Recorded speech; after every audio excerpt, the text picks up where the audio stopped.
Hello everyone, welcome to Study Time Only.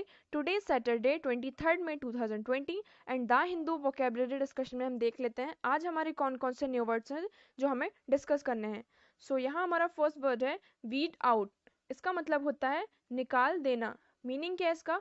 To remove people और things that are not wanted from a group. मतलब कि किसी group से वो किसी भी चीज को या किसी वस्तु को निकाल देना जो अब हमारे लिए उपयोगी ना हो। सिनोनिम्स क्या है इसके? Eradicate, eliminate, root out. Eradicate का मतलब होता है डिस्ट्रॉय करना, मतलब कि उसको कंप्लीटली हटा देना। एलिमिनेट का मतलब होता है निष्कासित करना। किसी को अगर कोई ग्रुप पीपल्स ऑफ ग्रुप है, ठीक है, यहाँ पे बहुत सारे लोग हैं और उसमें से हमने क्या किया, दो चार लोगों को एलिमिनेट कर दिया, मतलब कि उसको हम उनको हमने निष्कासित कर दिया। रूट आउट का मतलब होता है जड़ से उखाड़ फेंकना। एंटोनिम्स क्या है इसके? Opposite word seed, saw. Seed का मतलब हो जाता है बीज, मतलब कि वो क्या है, एक तरीके से हमारी बीज है, उसी के वजह से जो सारे काम हो रहे हैं वो हो रहे हैं। सौ का मतलब होता है बोना, मतलब कि किसी को सौ का मतलब हो जाता है बोना, मतलब किसी को लाइफ देना। यूज देख लेते हैं हम इसका सेंटेंस में। He is keen to weed out the many applicants he believes may be fraud. मतलब कि वो उसकी कीन थी, उसकी ऐसे डिजायर थी कि वो बहुत सारे जो एप्लीकेंट्स हैं उनको निकाल कर फेंक दें, क्योंकि वो फ्रॉड्स भी हो सकते हैं। हम नेक्स्ट वर्ड की तरफ मूव करते हैं। हमारा नेक्स्ट वर्ड है इंटरमीडियरी। ये एक नाउन वर्ड है। इसका मतलब होता है मध्यस्थ, मतलब कि जो बीच का काम करे।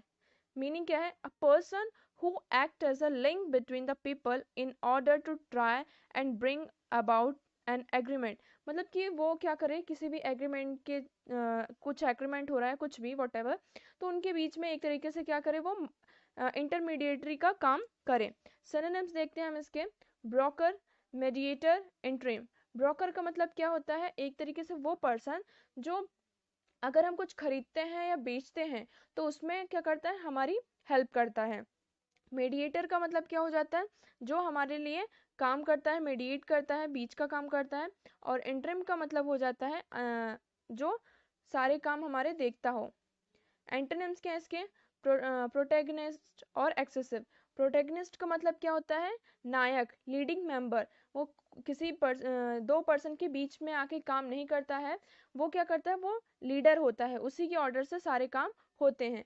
और एक्सेसिव का मतलब क्या होता है? एक्सेसिव का मतलब होता है अत्यधिक, मतलब कि ज़्यादा, जरूरत से ज़्यादा। यूज क्या है इसका? He served as intermediary between the workers and the executives. मतलब कि वो कैसा काम कर रहा था, वो कैसा सर्व कर रहा था? As a mediatory. किसके बीच? वर्कर्स और एग्जीक्यूटिव के बीच। नेक्स्ट वर्ड की तरफ मूव करते हैं। हमारा नेक्स्ट वर्ड है इनफ्रिंज। ये एक वर्ब फॉर्म है। इसका मतलब होता है उल्लंघन करना या अतिक्रमण करना। मीनिंग क्या है इसका? Actively actively break the terms of law, agreement etcetera. मतलब कि किसी भी टर्म्स और मतलब लॉ है, रूल्स है, एग्रीमेंट्स है, उनको क्या करना? ब्रेक करना या वायलेट करना। सिनोनिम्स देख लेते हैं हमसे। Violet, breach, break. वायलेट का मतलब क्या होता है कि उस चीज का उल्लंघन करना। ब्रीच का मतलब क्या होता है? उल्लंघन, सेम, मतलब कि किसी भी चीज को ना मानना, रूल्स एंड लॉ जो है उनको ब्रेक करना। और ब्रेक का मतलब हो जाता है तोड़ना। एंटोनिम्स क्या है इसके? ओबे, फॉलो। ओबे का मतलब होता है कि पालन करना उस चीज का। अगर कोई रूल्स है, लॉ है, वट एवर, तो उनका अच्छे से पालन करना। फॉलो का मतलब भी होता है पालन करना। यूज देख लेते हैं हम इसका। They claim that his use of the name infringe on their copyright. मतलब कि वो ये क्लेम कर रहा है कि अगर वो अपना नाम यूज करेगा तो वो जो उसका कॉपीराइट है उसको उसका उल्लंघन होगा। तो अभी हमने जो तीन वर्ड्स डिस्कस किए हैं उनके सेंटेंस मेक करके आपको कमेंट सेक्शन में बताना है। हम नेक्स्ट मूव करते हैं। हमारा नेक्स्ट वर्ड है ट्रेसेबल। ये एक एडजेक्टिव वर्ड है। इसका मतलब होता है पता लगाने के योग्य। मीनिंग क्या है इसका? एबल टू बी फाउंड और डिस्कवर्ड। मतलब कि कोई चीज ऐसी हो जिसको हम डिस्कवर कर सकते हैं। सिनोनिम्स क्या है इसके? Trackable, रिफेरेबल, attributable. ट्रैकेबल का मतलब क्या होता है? जिस चीज को हम ट्रैक कर सकें, उस चीज का तोड़ हम निकाल सकें।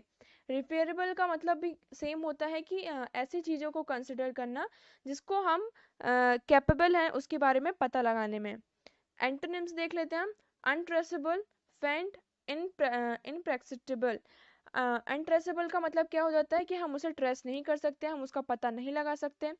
और फेंट का मतलब होता है बेहोश हो जाना, मतलब कि कोई चीज़ जो है वो होश में नहीं है, वो कॉन्शियस माइंड में नहीं है। और इम्प्रेसिटेबल का मतलब होता है कि जो चीज़ जानने योग्य ना हो। यूज देख लेते हैं हम इसका। We will need to trace the electrical wires through the walls. हमें क्या करना है, हमें ये ज़रूरत है कि हम इलेक्ट्रिकल वायर को थ्रू वॉल्स उनको ट्रेस करें, उनका पता लगाएं। नेक्स्ट मूव करते हैं। हमारा नेक्स्ट वर्ड है एनक्रिप्ट। ये एक वर्ब फॉर्म है। इसका मतलब होता है कूट रूप देना। मीनिंग क्या है, कन्वर्ट इंफॉर्मेशन और data into a code especially to prevent unauthorised access. मतलब कि किसी भी चीज़ को जो हमारे मैसेजेस वगैरह उनको क्या कर देना, उनको कोड में कन्वर्ट कर देना। सिनोनिम्स क्या है इसके, इनकोड और एपिफर। तो इनकोड का मतलब क्या हो जाता है, इनकोड का मतलब होता है उसे कोड में कूट रूप दे देना, मतलब कि उसको ऐसा दे देना कि वो, मतलब उसको कोडिंग में कन्वर्ट कर देना। और इनसाइफर का मतलब क्या होता है कि उनको ऐसे वर्ड्स में कन्वर्ट कर देना जो सिर्फ जिसे वो कोडिंग आती हो सिर्फ वही समझ पाए। एंटोनिम्स क्या है इसके, डिकोड, डेसिफर, डिक्रिप्ट। डिकोड का मतलब क्या होता है कि किसी भी चीज को मतलब कि व्याख्या करना। अगर वो सिंबल्स फॉर्म में है तो उसे हमने अच्छे से एक्सप्लेन करके लोगों को प्रेजेंट किया हो। और डेसिफर का मतलब भी सेम होता है कि वो चीज़ जो है समझने योग्य हो।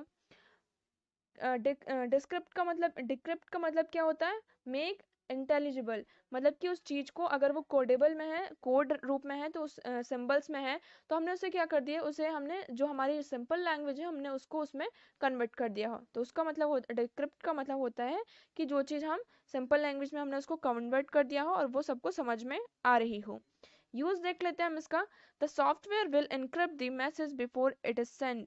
मतलब कि जो सॉफ्टवेयर होगा वो क्या कर देगा, मैसेज को एनक्रिप्ट कर देगा, उसे एक इनकोड कर देगा उसके सेंड होने से पहले, before it is sent. Next word की तरफ मूव करते हैं। हमारा नेक्स्ट वर्ड है वैलिडिटी। ये एक नाउन वर्ड है। इसका मतलब होता है मान्यता, तारीख या पुष्टता। मीनिंग क्या है इसका, the quality of being logical और फैक्चुअली साउंड, साउंडनेस और कॉजेंसी। सिनोनिम्स देख लेते हैं। इफेक्टिवनेस, लेजिटिमेसी और ऑथेंटिसिटी।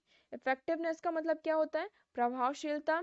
लेजिटिमेसी का क्या मतलब होता है, वैधता, मतलब कि उसके जो जिसकी कंफर्मिटी हो। और ऑथेंटिसिटी का मतलब क्या हो जाता है कि उसकी मान्यता है, मतलब कि अथॉरिटी से उसे उसकी पुष्टता की गई हो, उसे कंफर्म किया गया हो। एंटोनिम्स क्या है इसके, इनवैलिडिटी, एब्सर्डिटी। इनवैलिडिटी का मतलब होता है अमान्य हो वो चीज या अमानतारिक।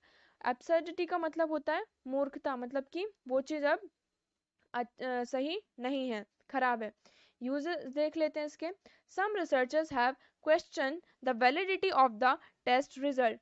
जो रिसर्चर्स थे उन्होंने क्या किया, उन्होंने क्वेश्चन किया किस बात पर, तो validity of the test result, जो रिजल्ट आया था टेस्ट का उसकी वैलिडिटी पर उन्होंने क्या किया, प्रश्न किए। नेक्स्ट वर्ड की तरफ मूव करते हैं। हमारा नेक्स्ट वर्ड है फिजिबल। ये एक एडजेक्टिव वर्ड है। इसका मतलब होता है व्यवहार्य। मीनिंग देख लेते हैं इसका। पॉसिबल टू डू इजली और कन्वेंशनली, मतलब कि ऐसे काम करना जो बहुत ही ज़्यादा इजी हो। तो सिनोनिम्स देखते हैं पहले इसके हम। Possible, viable. पॉसिबल का मतलब क्या हो जाता है, जो संभव हो हमारे लिए करना। और वायबल का मतलब होता है कि व्यवहार, मतलब कि वो चीज़ हमारे लिए इजी है, हम उस पर अच्छे से काम कर सकते हैं। एंटोनिम्स क्या है इसके, इम्पॉसिबल, अनफीजिबल। इम्पॉसिबल का मतलब क्या हो जाता है, असंभव, मतलब कि वो हमारे लिए पॉसिबल नहीं है। अनफीजिबल का मतलब क्या होता है, अव्यवहारिक, मतलब कि वो हमारे लिए, मतलब कि वो हमारे वाइब से मैच नहीं हो रहा है। यूज देख लेते हैं हम इसका। The government has now made it feasible for tourists to spend as long as a month in the country। मतलब कि गवर्नमेंट ने क्या कर दिया, अब इसे सबके लिए संभव बना दिया है कि जो टूरिस्ट हैं, हमारे यात्री आते हैं लोग बाहर से घूमने, तो उनके लिए ये बना दिया है, मतलब कि ये टर्म्स कर दिए हैं कि वो अब जितने दिन चाहे वो यहाँ कंट्री में रह सकते हैं और स्पेंड कर सकते हैं। नेक्स्ट वर्ड की तरफ मूव करते हैं। हमारा नेक्स्ट वर्ड है मॉन्गर। ये एक नाउन वर्ड है। इसका मतलब होता है सौदागर। मीनिंग क्या है इसका, denoting a dealer or trader in a specified commodity. Synonyms देखते हैं इसके हम, ट्रेडर, मर्चेंट, वेंडर। ट्रेडर का मतलब क्या हो जाता है, जो ट्रेडिंग करता है। मर्चेंट का मतलब क्या होता है, जो सौदागर का काम करता हो, मतलब कि उसका जो ऐसा काम हो कि बहुत सारा, जैसे अपना काम, जैसे फॉर एग्जांपल फार्मर है, बहुत बड़े जो फार्मर्स होते हैं, वो क्या करते हैं, जब उनकी खेती होती है तो वो अपना पूरा जो वीट है, अपना जो अनाज है, वो मार्केट में ले जाके उसको बेचते हैं। तो एक तरीके से वो क्या हो जाते हैं, वो मर्चेंट हो जाते हैं, सौदागर हो जाते हैं। और वेंडर, वेंडर का मतलब होता है विक्रेता, बेचने वाला। एंटोनिम्स क्या है इसके, कस्टमर, पेयर। कस्टमर का मतलब होता है जो हमारे खरीदार होते हैं, ग्राहक हमारे। और पेयर का मतलब होता है दाता, मतलब कि जिसने वो वस्तु खरीद कर उसके लिए पे किया हो, पैसे दिए हो। यूज देख लेते हैं हम इसका। All these things are readily available from either a good supermarket or from your best local fish mongers। मतलब कि ये जो चीज़ें हैं, वो या तो अच्छे सुपरमार्केट में आपको मिल सकती हैं, या फिर जो तुम्हारे लोकल फिश मॉन्गर्स हैं, जो सौदागर हैं मछली के, उनके पास तुम्हें ये चीज़ें मिल सकती हैं। नेक्स्ट वर्ड की तरफ मूव करते हैं। हमारा नेक्स्ट वर्ड है थ्रेशोल्ड। ये एक नाउन वर्ड है। इसका मतलब होता है सीमा। मीनिंग देख लेते हैं। अ स्ट्रिप ऑफ वुड और stone forming the bottom of a doorway and cross the entering a house और रूम। मतलब कि एक हमने क्या कर दिया हो, सीमा बना दी हो, एक लाइन खींच दी हो कि इसके आगे या बाहर नहीं जाना है। सिनोनिम्स क्या है इसके, बाउंड्री, बिंक और वर्ज। बाउंड्री का मतलब तो पता ही है कि जो बाउंड्री होती है, सीमा, उसके बाहर नहीं जाना। और ब्रिंक का मतलब होता है किनारा। और वर्ज का मतलब होता है कगार, मतलब कि बॉर्डर। एंटोनिम्स क्या है इसके, एंड, क्लोजर। एंड का मतलब हो जाता है कि अब वो यहाँ से, मतलब इसका एंड हो गया, अब इसके आगे कुछ भी नहीं है। और क्लोजर का मतलब कि बंद है वो सारी चीजें। यूज देख लेते हैं हम। If your income rises above a certain threshold, your tax rate also rises. अगर तुम्हारी जो इनकम है एक वो निश्चित राशि से अगर ऊपर गई, एक निश्चित सीमा से ऊपर गई, तो जो तुम्हारा टैक्स है वो भी बढ़ेगा। नेक्स्ट वर्ड की तरफ मूव करते हैं। हमारा नेक्स्ट वर्ड है कंटीजेंसी। ये एक नाउन वर्ड है। इसका मतलब होता है आकस्मिक घटना। मीनिंग क्या है इसका, अ फ्यूचर इवेंट और circumstances which is possible but cannot be predicted with certainty। मतलब कि ऐसी चीजें जो हमें पता हो कि हाँ होंगी, बट हम उस पर मतलब रोक नहीं लगा सकते, हम उसको प्रिडिक्ट नहीं कर सकते, रोक नहीं सकते। सिनोनिम्स क्या है इसके, इमरजेंसी, इंसिडेंट। इमरजेंसी का मतलब आपातकालीन घटनाएं, और इंसिडेंट का मतलब हो जाता है कि ऐसी घटनाएं, मतलब कि आकस्मिक घटनाएं हो जाना। एंटोनिम्स क्या है इसके, सर्टेनिटी, ट्रुथ। सर्टेनिटी का मतलब होता है निश्चितता, मतलब कि जो चीज़ें निश्चित हों, और ऐसी चीज़ें जिसको हम चेंज कर सकते हो। ट्रुथ का मतलब होता है सत्य। यूज देख लेते हैं हम इसका। Mike had talked about contingency plans for the catastrophe. मतलब कि माइक क्या कर रहा था, वो कंटीजेंसी, आकस्मिक घटनाओं के लिए, मतलब तबाही जो होने वाली थी उसके लिए एक, मतलब कि प्लान बना रहा था। तो ये थे हमारे आज के वर्ड्स, और कमेंट सेक्शन में हमने जितने भी वर्ड्स डिस्कस किए हैं उनके सेंटेंस मेक करके आपको बताना है। और अगर आपको अदर कोई क्वेरीज हो तो आप कमेंट सेक्शन में हमसे पूछ सकते हैं। डिस्क्रिप्शन बॉक्स में आपको टेलीग्राम चैनल की लिंक प्रोवाइड की गई है, जहां से आप हमारा टेलीग्राम चैनल ज्वाइन कर सकते हैं, जहां पर आपको इसका PPT and PDF form provide किया जाएगा। Thank you so much for the discussion.